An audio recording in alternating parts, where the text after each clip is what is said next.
Hey, what's going on with your family? Torsen T's guitar. We can all tell Torsen hasn't been practicing, man. Anyways, we just got the ST1 Pro in, man. I'm really digging it. Really digging it a lot, man. It's I'm excited about this guitar. It came in, I took it apart, I put it back together. Go over some of the specs with you. It's an Alder body. It's not a poplar body like our other guitars are. And I didn't notice any weight difference, so it's right around the same. It's going to have a matching painted headstock. It's this one has 21-to-1 locking tuners on it.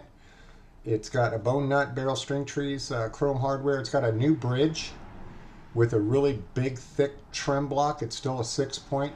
The reason it's not a 2-point trem is because I can't find any 2-point trems that actually work, that we can get manufactured that are good bridges.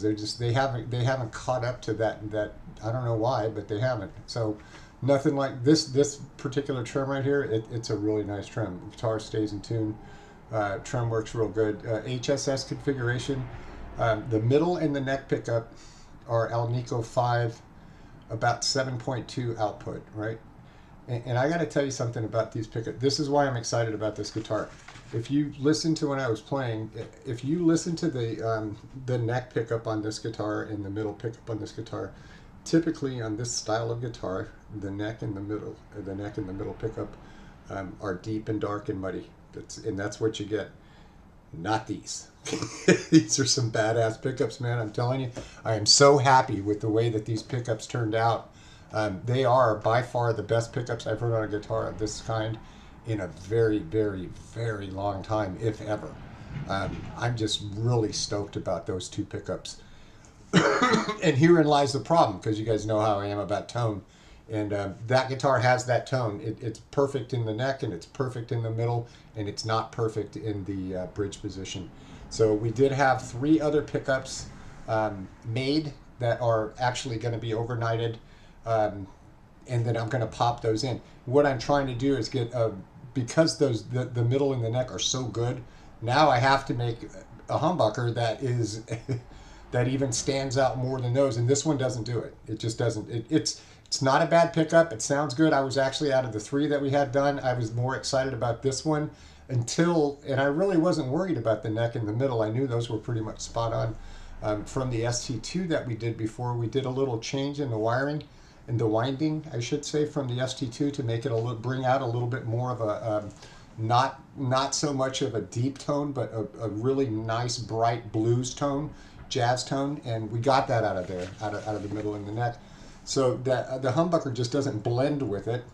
I think the second one that I did, I don't know if the first one, but the second one for sure should blend better. And the output's a little bit higher than this one too, which I'll be a little bit more happy about. This does have full-size CTS pots in it. It's got a 47 orange pad. It's got 22 jumbo frets. You can compare these frets with like the Dunlap 6100s. That's about what you're getting, is a nice fat jumbo fret. It's not medium jumbo, it's jumbo. Okay, but it's not extra jumbo either. It's just it's really nice. I'm excited about it. So the coil split, we were going back and forth on, should I move this down a little bit, or should I just take this out and put it here and then here and here and here. So what I decided to do is I'm going to leave it alone for this run. However, I don't know if the next one we're going to do is going to have just 2 knobs. But I noticed that with the push-pull, it's so close to the pickup that it's actually hard to push and pull it. It just is. I got big hands, man. I'm like 6'5", so here's your push-pull. It's down here. I put that on the bottom tone pot. I put that down way down there. That's your push-pull. It's down there.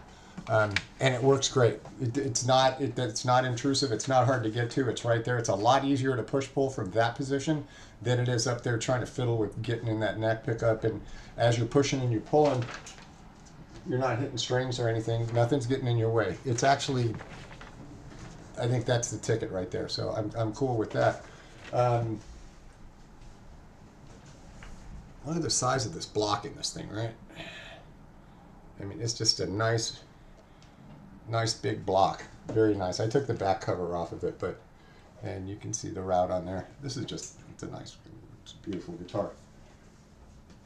And that's just a transparent Alder. That's all that is. That's just the plain wood with some nice shellac over it, or I shouldn't say that. I should say poly paint, clear paint. I think I mentioned the frets are about 6100s.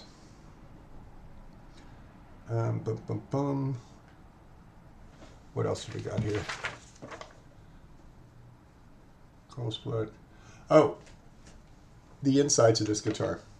Full-size CTS pots, Gavet wiring. It doesn't have a PCB board switch in it. It's got a Switchcraft Swell, our Pro Series 3 switch in it. The same one that's in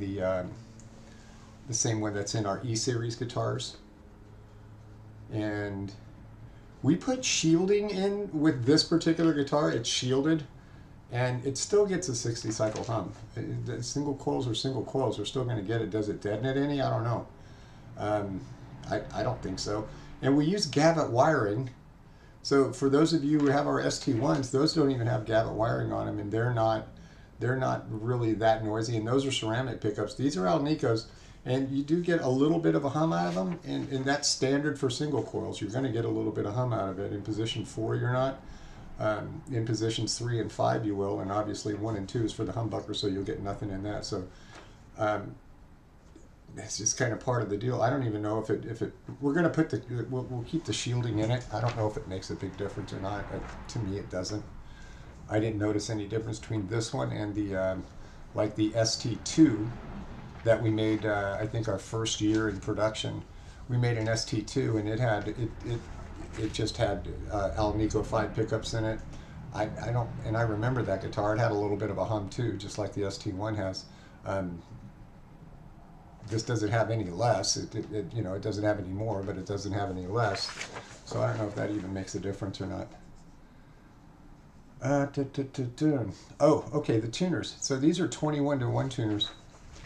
And I got to be honest with you, for the extra money, I don't notice a difference in the 18-to-1 tuners we have in our E-Series and the 21-to-1 tuners in this guitar. I don't know if it's going to make sense to spend the extra money on 21-to-1 tuners when the 18-to-1 tuners are not just like, oh, they work just fine.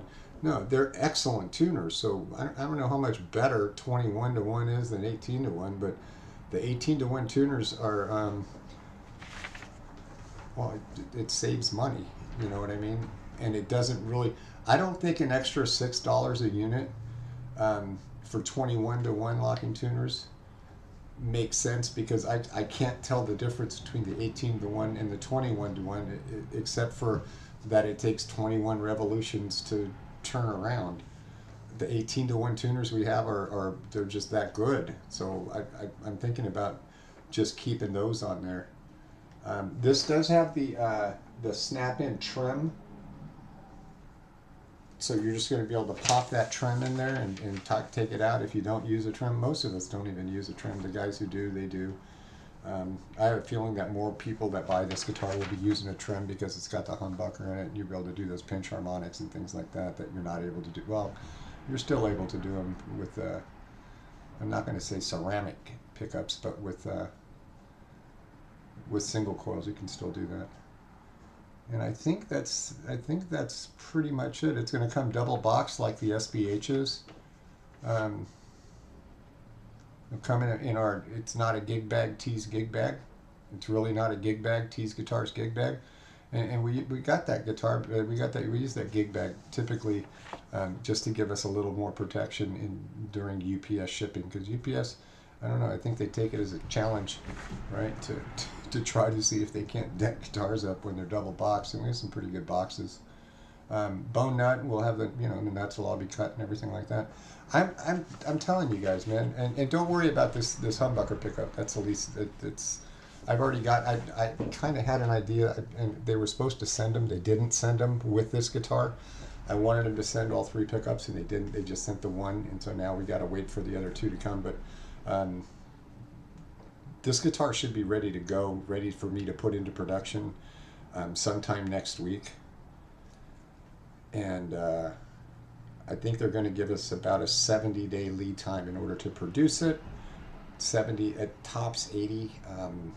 There's no components that are hard to get. They did a fantastic job on the frets. The frets are really, really nice. They were level. I didn't have to mess with anything. This new bridge, this isn't like the other. This isn't like the all of our other bridges on our guitars. These are upgraded bridges, and they're upgraded saddles. Okay, so they're not chrome plated. They're like brushed steel, right? They're not zinc saddles. They're really nice saddles. The bridge is, I'm sorry, the trim block is alloy too. It's not zinc either. And then obviously, the pinwheel truss rod, and it's got the open route in it. So it's the same route as the SPR. So if you wanted to put 2 humbuckers in there, you knock yourself out. I do have some HH plates coming, or pick guards coming. They'll just be in black though. But I do have some of those being made, and those will be on the way. I should have those in about 2 more weeks, 3 more weeks. So that'll be pretty cool. And those will fit on this guitar as well as on the SPR. So if you guys want to do some modding on the SPR, I know we sold a lot of ST1s pre-orders. And let's touch base on the pre-orders. So the guitars were dropped off on the landed at the port on the 18th. It took them a day and a half to unload it and then put it on a train. So via rail, those are on the way to New York now. When they get to New York, they do have to go through customs still, and it's about a week-long trip.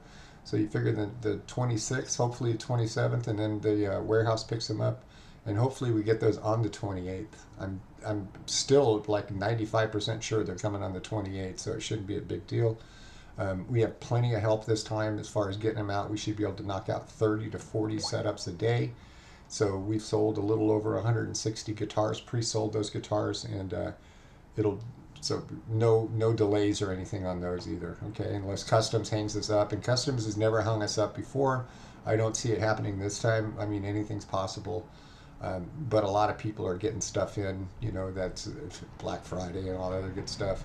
So we should get those and start setting those up next weekend and start shipping them out Monday, Tuesday-ish, right? So we'll get them right out. As soon as we set them up, we'll get them out. We do have to QC them. It takes a minute to load and unload 400 guitars. I'm gonna tell you that right now. For us to unload, we're old. These things got to come up a flight of stairs.